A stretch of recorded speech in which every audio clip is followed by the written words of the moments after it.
Well, on the surface, it actually looks like there's no link. Why would haze be linked with a virus? But actually, when you look further deeper into the concerns that people may have raised, is that if everyone is very focused on COVID or government approach towards COVID, they might actually forget that haze can actually be an issue.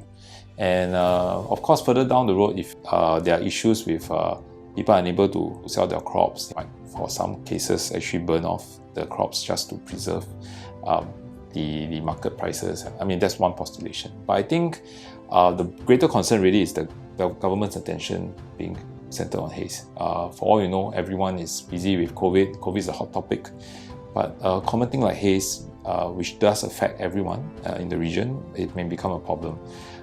If you think about haze and the dengue situation, the same situation in Singapore, what has dengue got to do with the COVID-19? What you notice is that sometimes certain decisions being made resulted in more people staying home, less construction sites being used, and therefore dengue goes up. So you'll be surprised to find the linkages there.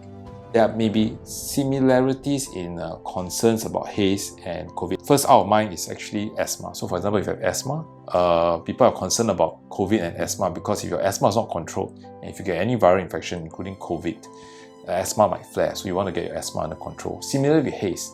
Haze often triggers off asthma, so you want to keep your asthma under control. The haze itself will cause breathing problems. And if you remember that it's recommended, if you see those firefighters that go in with the bushfires in Australia, all wearing the N95 masks to prevent the inhalation of undesirable PM2.5 particles. There's a recommendation in the government websites to actually say that in what level of the PSI, which category of patients required to do certain things. So for example, if the PSI isn't too bad, if you're a healthy individual, then you just decrease your daily activities. Make sure you don't go outdoors, don't over-exert. Now the asthmatic patients and the elderly patients have to do one step better. That means at a lower level, they are not advised to go out.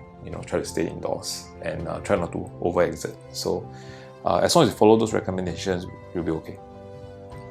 You have to target the caregivers and let them know, it's always good to have our message out there, and that will be important because we live in a community, we have families, and this is a part that everyone has to play together.